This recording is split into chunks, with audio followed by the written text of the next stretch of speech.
Mayo, hace frío, ¿no?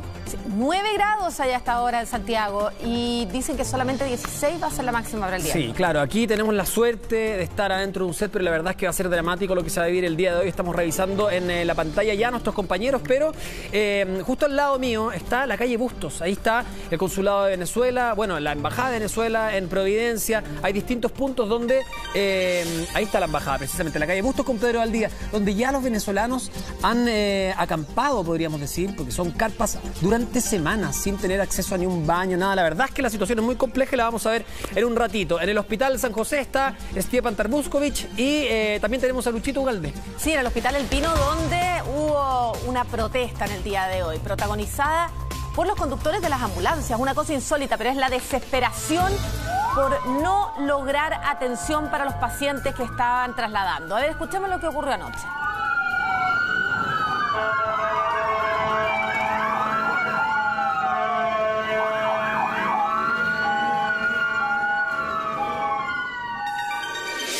Luis Ugalde tiene todo lo que ocurrió anoche ahí en el Hospital El Pino y también quiero saber si con esta protesta lograron hacer ingresar a los pacientes o todavía están esperando ahí en las ambulancias. Lucho, hola. Hola, Luchito. ¿Cómo estás, Maca? ¿Cómo estás, Toti? Una noche complicada, por decirlo poco, complicada lo que se vivió anoche en el Hospital El Pino, donde terminan haciendo esta protesta los conductores de las ambulancias. Este panorama no solamente lo tenemos acá. Ya vamos a conversar más adelante con Stjepan, donde la situación en el Hospital San José también es muy similar. El colapso está cada vez más cerca, si es que ya no llegamos. Es más o menos ese el escenario. Conversando con distintas personas que están a cargo de las ambulancias o que nos han ido conversando o gente que está acá afuera, que se nos ha ido acercando, nos dicen adentro no hay atención. Ya no es posible que ingrese alguien más. Entonces finalmente pasa a ser toda una cadena. ¿Cuándo puede ingresar alguien a atención?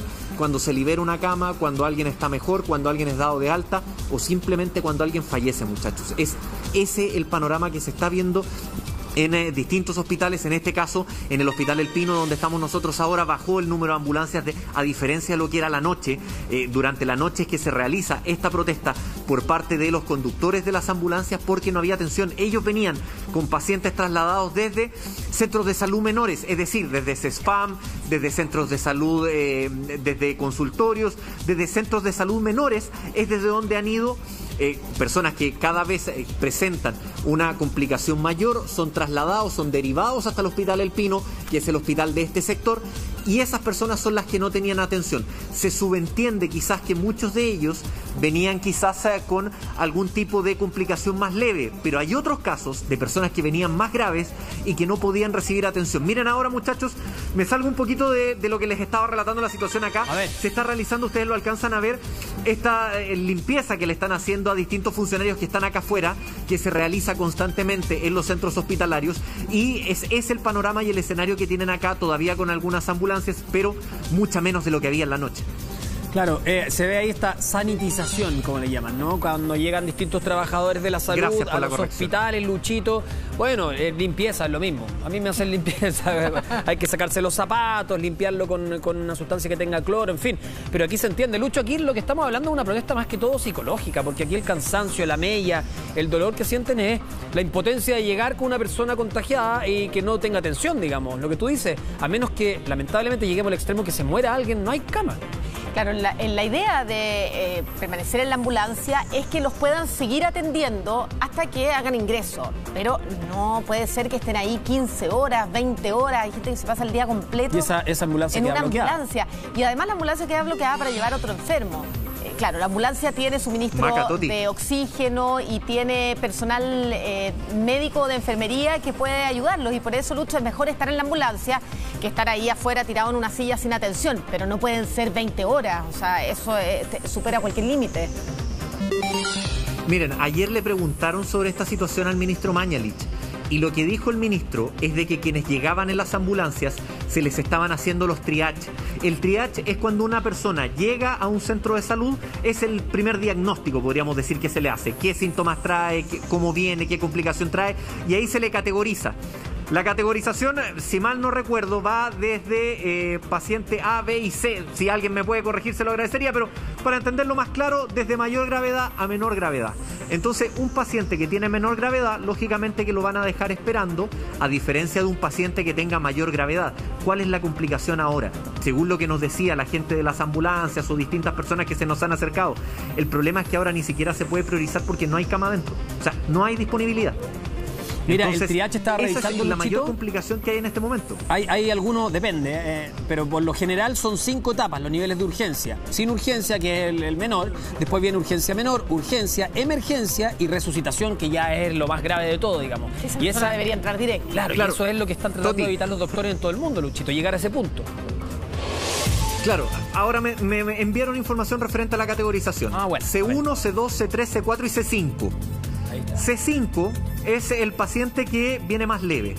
Voy a ir al revés. C1 es el paciente más grave, es el paciente que tiene riesgo vital. Ese es el paciente más complicado. Y ese hay que atenderlo al tiro. C2 debería ingresar inmediatamente. Ese es el que necesita atención de inmediata en urgencia.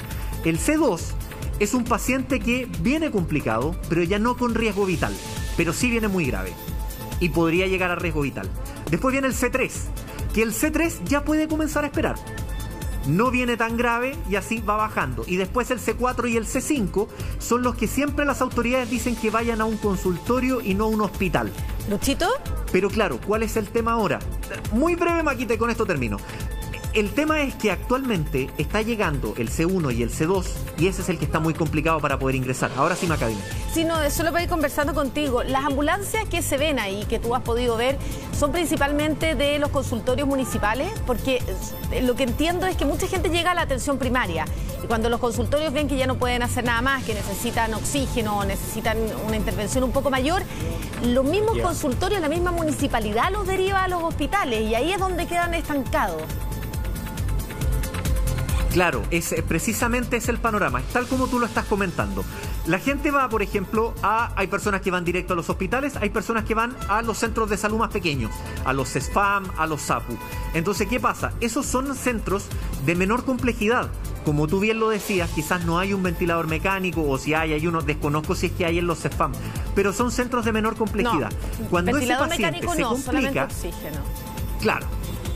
Entonces, cuando ese paciente se complica, se activa la red, que es lo que se llama. Y la red comprende diferentes CESFAM y todos estos CESFAM nutren al hospital. Entonces, claro, efectivamente el tema es que pacientes que vienen complicados desde un CESFAM o desde un SAPU son trasladados para acá, pero como acá la situación está compleja, tienen que esperar y ahí es donde vienen las urgencias gigantes. Las esperas gigantes. La única duda que tengo, pues se entiende también que un paciente que es C5, como nos decía Lucho, que no sea una verdadera emergencia, bueno, no va a tener una atención inmediata. Pero el subsecretario Zúñiga, Maca, ayer o antes de ayer dijo, pensemos en los ventiladores disponibles o en los distintos hospitales y clínicas de la región metropolitana como un solo gran hospital.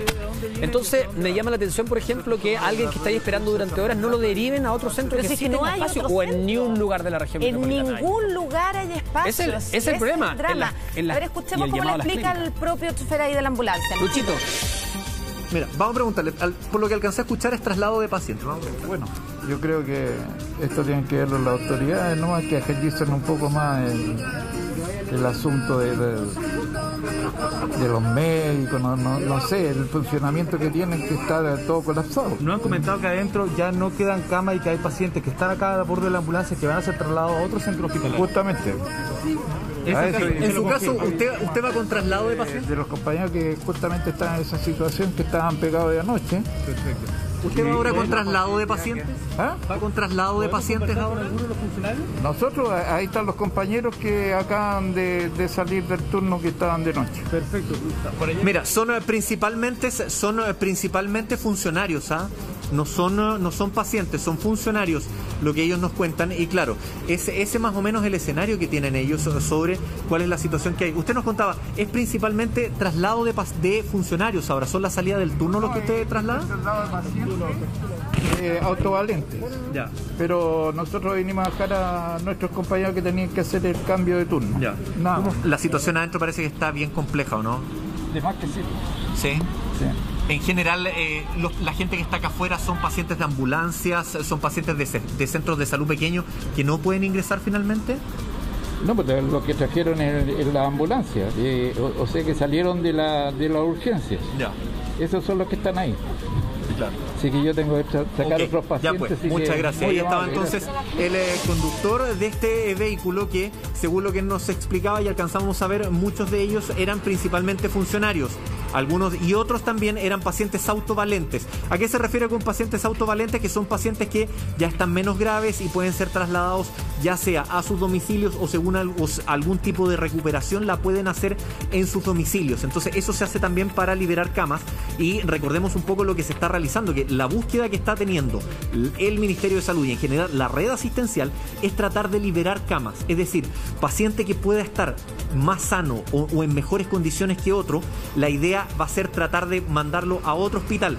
Por ello también es que surge esta idea de transformar la posta central, la asistencia pública, en el corazón del COVID en Santiago. ¿Por qué?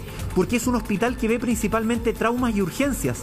No es un hospital que vea especialidades médicas, como por ejemplo el Hospital San Borja, que tiene nefrología, neurocirugía, pediatría. Entonces, si se hiciera eso con un hospital que ve especialidades médicas, ahí se colapsa toda la red con las otras situaciones que no es COVID.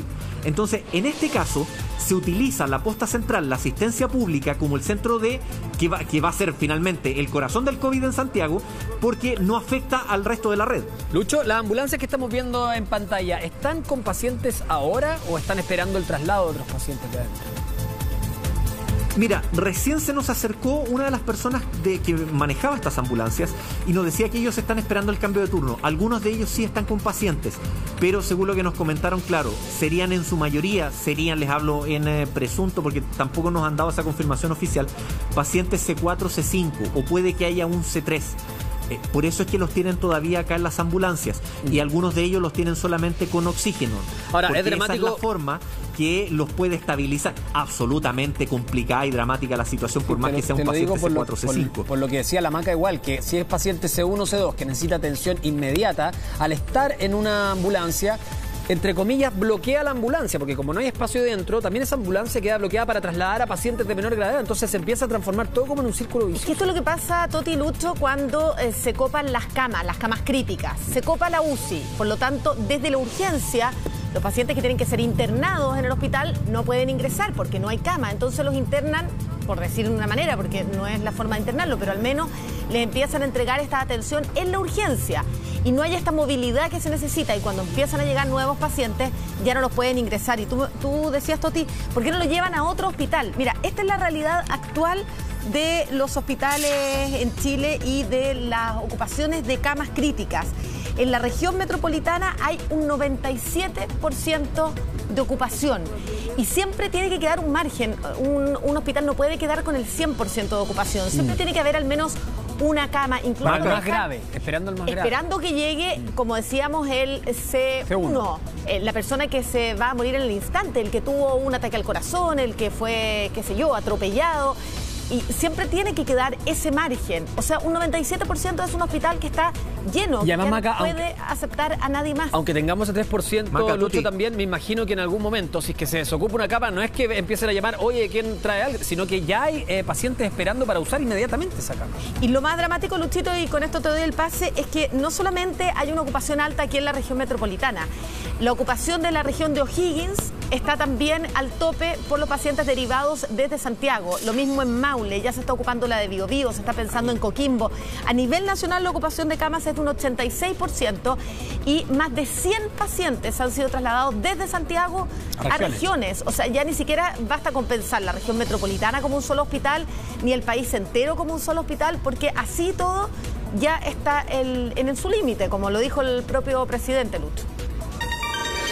Claro, sobre lo que tú decías, Maca, nos comentaron acá de que sí se han hecho traslados.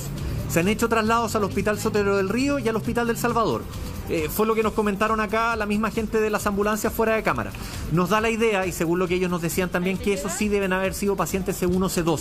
Porque al haber aquí una ocupación mayor, se buscó centros donde poder llevarlos. Claro, ¿cuál es el tema? Y lo explicaban muy bien ustedes. Estando el hospital copado, no va avanzando, no hay flujo. Entonces ahí es donde comienza el colapso, donde las ambulancias terminan acá con pacientes, no pueden trasladar pacientes desde otros sectores. Ahora en la mañana baja un poco el tema, la mayor complicación se ve en la noche, en la hora que estuvo José Manuel Vergara anoche, estuve conversando con él un ratito acá y me dijo que se vivieron escenas terribles, o sea, gente que venía ahogada, complicada y que no podía ingresar porque le decían no hay atención. Entonces es bastante complejo el poder ir desocupando camas, por eso pasa a ser tan importante el tema de la reconversión de camas. Y ahora también, la Maca lo explicaba, la situación compleja que se vive en O'Higgins, que se está viviendo también en Valparaíso y en las regiones que están cerca de Santiago, porque Santiago es el que está exportando pacientes. Exactamente. Entonces, eso es lo que se hace más complejo. Lucho, y también ayer veíamos otra situación, que a medida que van tratando de ingresar nuevas camas críticas, con nuevos ventiladores, en fin, se abren nuevas UCI. Por ejemplo, ayer hablaban del Hospital El Carmen en Maipú, que iban a abrir una cuarta UCI, con 6 nuevas camas críticas. Ahora, el punto aquí es que también se necesita personal médico. Cada cama, no solamente una cama con un ventilador, sino que personas que lo sepan utilizar y el personal médico requerido para eso. El gran problema es que no había personal médico. Incluso algunas cuarentenas preventivas que estaban haciendo algunos trabajadores de la salud tenían que cortarse antes y le hacían un examen y salía negativo para volver a retomar sus funciones laborales, porque si no, aunque lleguen los ventiladores y no tenemos a quién usarlos, no sirven de nada. Ese es el drama que se está viviendo hoy día. Y según Luchito, lo que informa diariamente la Sociedad de Medicina Intensiva, que ellos son los que han hecho este catastro y gracias a ellos sabemos cuál es la ocupación que hay, además por regiones y por ciudades, que es el llamado que estamos haciendo. Es sobre todo a la gente de regiones mirar lo que está pasando aquí en Santiago y ver cómo sus hospitales ya están colapsados solamente con los santiaguinos. Entonces, cuidarse para que no lleguen al extremo que estamos viviendo aquí en la región metropolitana. Claramente, y esa es la recomendación, porque finalmente el trabajo que está tratando de hacer la autoridad es el trabajo en red, es decir, transformar tanto la red pública como la red privada en una sola.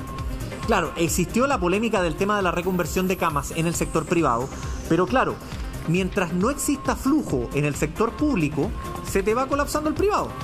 Entonces, ese tema también va complicando muchas situaciones, no solamente en Santiago, sino que también en regiones. Lo que está pasando en Viña del Mar, en Valparaíso, lo que está pasando en Rancagua, en Talca, que mencionaba también el Toti.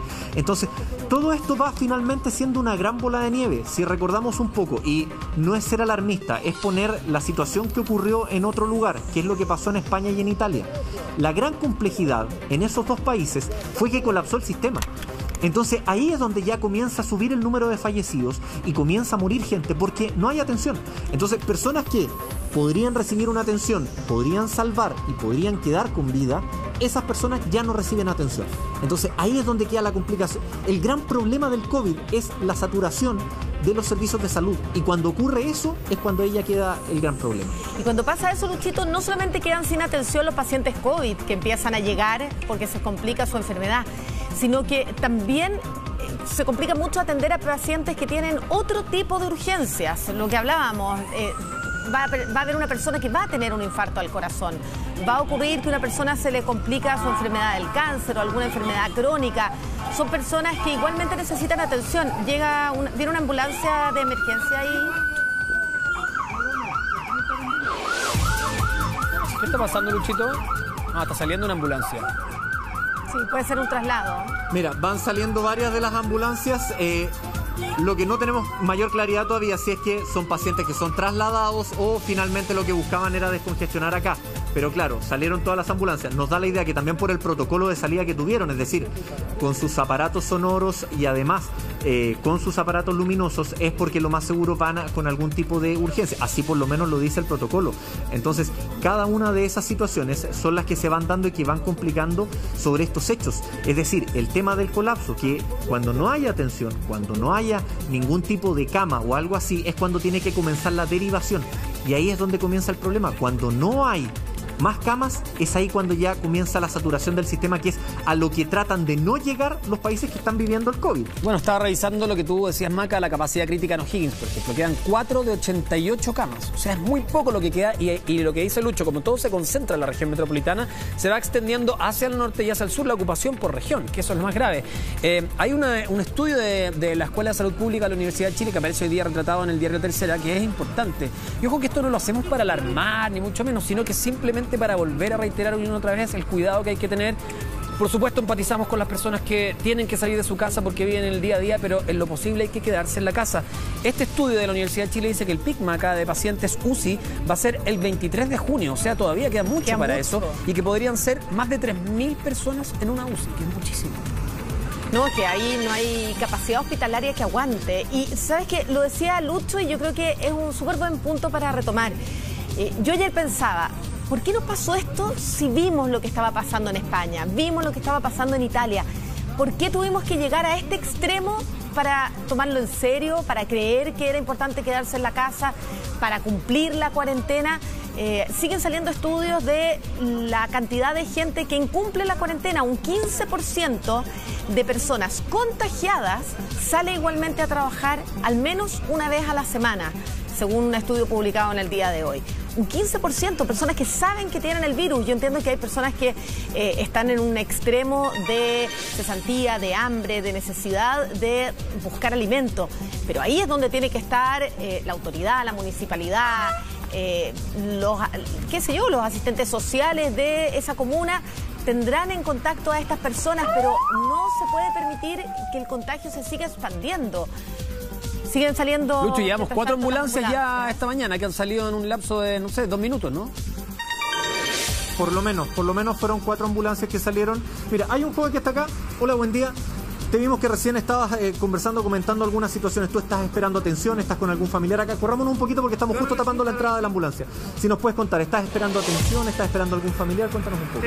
Sí, mire, yo vine por otro problema. Yo no vine por síntomas de COVID, sino que vine porque yo tengo un drenaje, me nace de la pierna, tuve un problema la semana pasada, vengo por síntomas, no por COVID. Ya, bueno, yo voy y me inscribo, me dicen que hay gente esperando de la noche anterior, compadre. Veo gente que está acostada en la cama, veo gente mal. Y bueno, como yo no soy prioridad, no soy COVID, mi miedo es, por ejemplo, yo vine ahora por este drenaje, me van a decir que me van a atender en 8 horas después, compadre. Aquí tengo puro riesgo de contagiarme. Tengo a mi papá de 70 años, me da miedo irme para la casa y contagiarlo, compadre. De verdad que no. Esto es más o menos inhumano. ¿Tienes alguna opción de poder ir, no sé, a un CEFAM o a un SAPU, o tienes que venir directamente acá? Tengo que venir directamente acá. Por la complejidad de lo que te tienes que tratar. Exactamente, y de hecho no puedo ir a otro hospital porque como acá me operaron, acá saben mi historial, mi diagnóstico, por así decirlo. El tema es la gente que tiene COVID, compadre.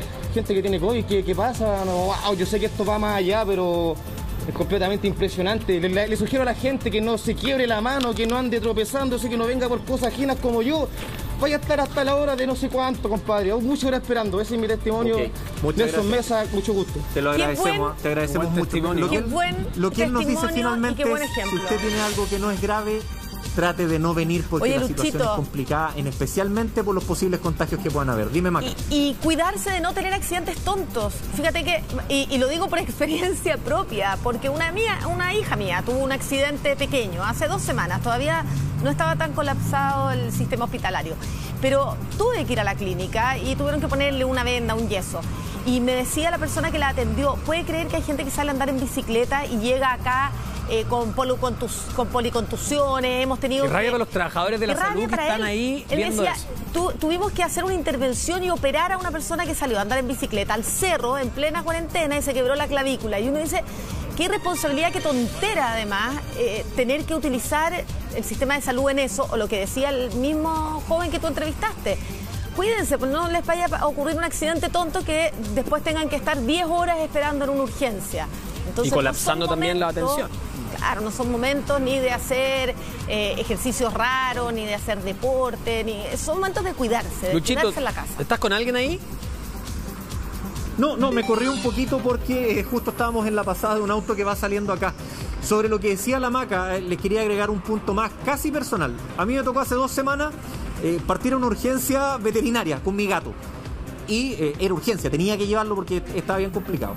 Y tuve que pasar por Pocuro, en Providencia, y la cantidad de gente trotando, corriendo, haciendo ejercicio, era como que los veía y me dan ganas de decirle, váyanse a su casa. O sea, una persona que está corriendo, que está trotando, es una persona que no tiene la complicación de quedarse en su casa haciendo teletrabajo. Y muchos sin mascarilla, más. Entonces, y más aún sin mascarilla, gente sentada en las mismas bancas. Entonces, son cuestiones que finalmente uno no entiende. Dígame, amigo, lo veo hace rato que está con ganas de conversar. Una consulta, señor Mañali, ¿hasta cuándo va a tener la gente así? ¿Por qué no las mandan a las clínicas privadas? ¿Qué pasa con el espacio riesgo? ¿Hasta cuándo nos va a mentir? ¿Me entiendo o no? Mientras hay gente que está calentita en sus casas, que hay gente que ha pasado toda la noche. Yo soy vecino de acá. ¿Tú ahora estás esperando atención? Yo soy vecino de acá, soy vecino, yo veo todos los días lo mismo acá. Señor Mañali, ¿hasta cuándo nos va a tener así? La gente se está muriéndose de hambre, ¿hasta cuándo? Abran el espacio riesgo. ¿Qué pasa con el espacio riesgo? ¿Qué pasa en un estado de catástrofe? Se tienen que abrirse las clínicas privadas. Yo sé que el señor Mañali tiene intereses compartidos con la clínica Las Condes. Ahora tú, por ejemplo, bien lo que te preguntaba. Yo salgo a comprar mi desayuno y veo todo esto. Es una catástrofe. Te agradecemos. Porque el Igual te vecino recomendamos que también vuelvas a tu casa. Y yo lo veo por esto, por la gente que está acá. Entonces, señor Mañali, acuérdese, las clínicas privadas. Te lo Oye, agradecemos. Luchito. Muchas gracias. Ahí la persona nos entregaba también sus palabras, sus impresiones referentes a esta situación, y también hay molestia. Mucha gente también se nos ha acercado y nos ha dicho también cuál es un poco la situación que ellos están viendo y que están sufriendo en este caso. Sí, solo un punto, recoger lo que él dijo. ¿Qué pasa con espacio riesgo? Sabes que yo me hago la misma pregunta, Luchito, y ojalá durante el día podamos resolver esa duda. Queremos revisar qué es lo que ocurrió durante la noche en distintos centros asistenciales de la región metropolitana, y eso es lo que nos cuenta esta nota.